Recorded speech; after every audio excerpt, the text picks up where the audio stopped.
他是可怕至极的少年名将，虽然年少却灵活快速，虽然年轻但实力强劲。无论你是国内王者还是外国拳王，在他的面前除了尽力支撑别无他法。出身于山城重庆，扬名于北京黑虎搏击俱乐部，他的人生格言不胜利勿宁死。而这一次他即将面对来自印度的野蛮猛兽雷汉卢拉。雷汉卢拉来自于印度的野蛮人，虽被称之为野蛮，但却极富于冒险精神。在这场比赛之前曾经拿下过香港泰拳冠军，在2022年又拿下了香港摔跤冠军，同年拿下了香港跆拳道冠军。这一次代表江苏浩盛格斗俱乐部出战，目前战绩4战3胜1负，25岁，身高1.78米，臂展1.84米，技术核心综合格斗。雷汉卢拉相信自己能赢得这一场比赛，面对这位小将，他的想法只有一个：八角笼中见真章。那么这场比赛具体结果如何？亲爱的观众朋友们，让我们一起来拭目以待。年龄相差了6岁。第一回合。好的，第一回合已经正式开始，红方选手就是我们的李磊，而蓝方选手则是野蛮人雷汉卢拉。那么这场比赛是十分的有趣啊，主要是雷汉卢拉这个状态实在是太令人亢奋了。参加过泰拳拿到冠军，参加过这个摔跤拿到冠军，参加过跆拳道依旧是拿到冠军，可以说也是不停尝试的这么一位选手啊，而且这个岁数也不是很大，25岁。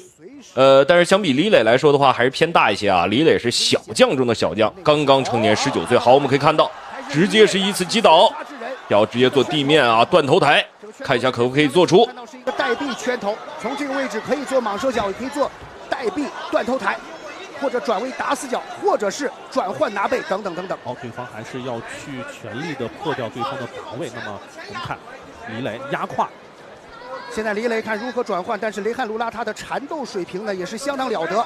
想要去转换，看到雷汉卢拉他的单手格挡，看这个把已经是破掉了，已经破掉了。现在是反为雷汉罗拉在采取抱摔的尝试。可以说刚才的游手转攻真的是一瞬间就完成了。之后我们看现在李磊是用弓箭步防止对方去拿自己的抱摔。这个就是2条大手臂呀，他能够圈起来非常大的空间，非常大。然后现在李磊还是在奋力的去防摔，雷汉卢拉还是在奋力的想要把李磊拖向地面。是我们看到李磊其实之前在北京的柔术比赛当中呢，他更擅长的是不倒伏的缠斗。好，直接抱倒。像雷汉卢拉这样的选手呢，确实啊，像一条蟒蛇一样。是。双方的好的，目前来看的话，雷汉卢拉这个状态非常非常的不错啊，不光是挣脱了李磊的压制，而且是反转开始压制起李磊来。这个战局一下子变得焦灼起来了啊！双方选手地面都很强，而且打得都非常非常的黏。我们来看一下李磊有没有机会挣脱出来，感觉还是有一些困难啊。对手已经是抢到一只腋下了，哎呦，断头台，同样的招式啊！小心了，李磊要小心了。李磊想要用切膝，还是看到雷汉卢拉还是在奋力的去完成一个挑翻。哇，这位选手啊，25岁的雷汉卢拉，他的缠斗水平呢，让我想到了老一辈的像巴西啊本土的缠斗风格。没错，而且我们看他当时是以67公斤的体重啊，在77公斤的摔跤比赛当中夺冠，真的是太难得。想要转换，李磊要小心了，李磊要处理掉这个把位。没错，这边单是一个圈头啊，真的会有非常多的变化。看，想拿背。拿背直接可以说是游到了李磊的后背，李磊也是的，李磊借用了看到这一瞬间的双方失衡的瞬间，想要借助龙网来卡住雷汉罗拉上自己完全上背的空间。没错，刚才雷汉卢拉呢确实是真的是犹如鬼魅一般，没有生息啊，直接是拿到对方的后背。但是李磊的防守也是密不透风，一瞬间就完成了游手转。雷汉罗拉的压制还是比李磊要凶啊，这个毕竟参加的比赛也确实比李磊要多，经验比较丰富啊。但是李磊这个小将的状态也是非常非常的亢奋，毕竟也是年轻啊，而且是10战9胜，只拿到了1负啊，这个战绩非常非常的耀眼。面对对手，尤其是在地面这一块还是比较有经验的。在挤压的过程当中，对于双方的体力和心力都是非常大的消耗。都是在争夺双叶草。好，场裁王庆刚让双方重启。我们看一下，是出现了什么情况？这样的话，应该是。这样的话，李磊是涉嫌抓龙网，被扣除1分。这个判罚呀，还是非常的严格。希望这位19岁的小将不要受到这样意外因素的影响。是的，现在对于雷汉卢拉来说，在看到李磊这一幕呢，想必雷汉卢拉感觉离自己胜利的可能又近了一步。没错这位25岁的老将比赛经验是非常的丰富。现在李磊不知道刚才的扣分会对他的心理产生什么样的波动。是毕竟还是很年轻，不要去受到这样负面因素的影响该怎么样去按照之前的战术设置平常心比赛就好。是的，低位扫踢。那雷汉卢拉这位选手呢，刚才说到他的跨界，实在这种跨界的跨度太大了，太大了。所以说呢，你去研究他的技术核心呢还不好研究，因为他有很多个技术核心。是而且我们看他还参加过香港。好的，依旧是双方的对拼，还剩最后的2秒钟。OK。第一回合比赛正式结束，两位选手也是头也不回，稍微碰一下拳。第一回合中场休息，可以看到第一回合两个人就已经打得很激烈了尤其都想在地面上给对方一个下马威。不过目前来看的话，优势双方都不是很明显。让我们来看一下回放。其实贴身之后，两位选手在整个的嗅觉方面非常的敏锐。这次我们看，直接拿到了对方的一个上位压制，同时拳头，那么对方的超长的手臂，看这个就是抱腰所以说我们有很多摔跤手特别是我们都知道像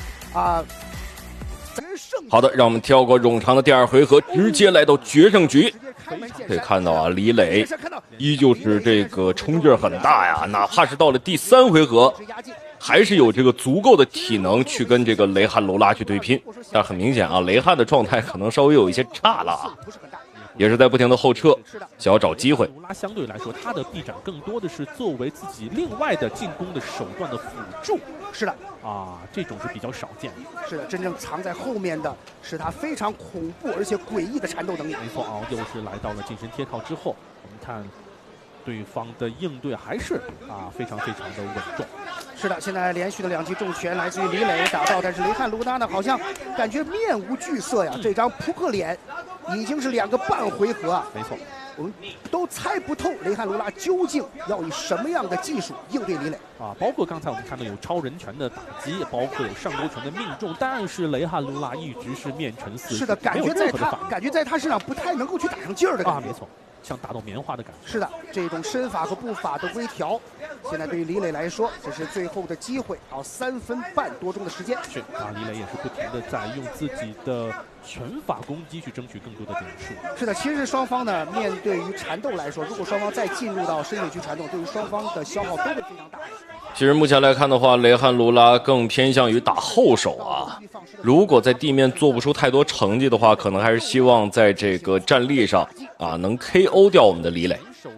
毕竟这个雷汉卢拉的技术核心太多了，泰拳、跆拳道还有这个摔跤，所以说站立地面综合实力都很强。还是更多的应该加强自己的打击立体化。是的，现在李磊把节奏稍稍的放缓，想要去在节奏的变换当中找到能够去重击对手的时机。是雷汉卢拉，我们看输出的频率不高也是不慌不忙。是的，每一场比赛呢都是一场节奏之争。前手点刺，近身。现在感觉雷汉卢拉他的整体节奏呢一直都没变，一直都是可以说不慌不忙，不紧不松，就觉得我就要这样的这种节奏，你给我打3回合、5回合、7个回合都没问题。没错，不管你是想快还是你是想慢，但我一直呢是以这种不变应万。是的，你看到再一次的积攒的力量去蓄力，想要去对李磊的肝区进行打击。要小心李磊要加强超人拳，看能不能多来几次。是李磊应该加强自己的沉肘的一些防守，因为对方看那个臂展打上去，肘尖的位置非常的难受。是的。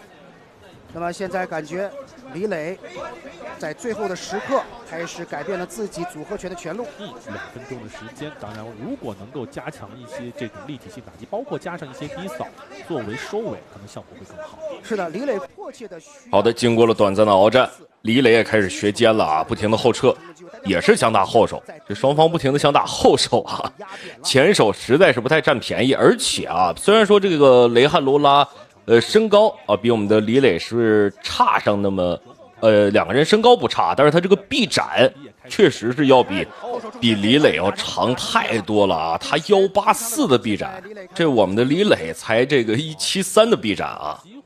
好，让我们继续回到比赛。还是有一些松懈。是的，真的雷汉卢拉他太冷静了，太冷静了。这场比赛，李磊呢是多次的想要去进攻打入，但是雷汉卢拉确实2条长手臂造成了非常大的干扰，现在是乘胜追击。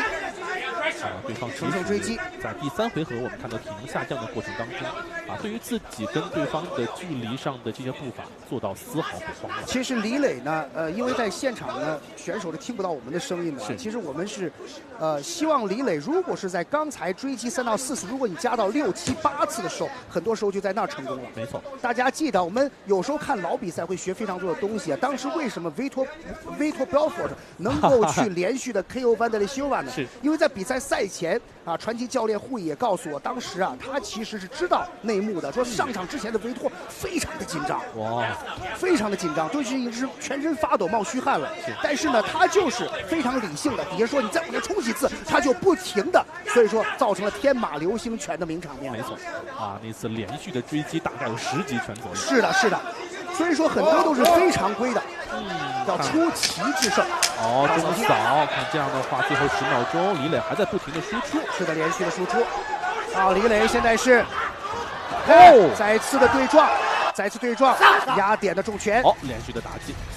这样的话，我们看到双方呢是打满了3个回合。那么由于OK， 那么本场比赛正式结束，双方没有出现任何的这个 KO、TKO 或者降服啊。让我们来看一下裁判最终打点判负是什么样。结果，由于红方选手来自于中国的李磊，第1回合因为抓龙网被扣除1分，所以本场比赛双方战平，没有加赛。好的，那么这一场比赛也是让人觉得比较这个合理的这么一个判负啊，双方同时判胜，平手，没有加赛。好的，那么亲爱的观众朋友们，感谢您的收看与支持，让我们下期节目不见不散。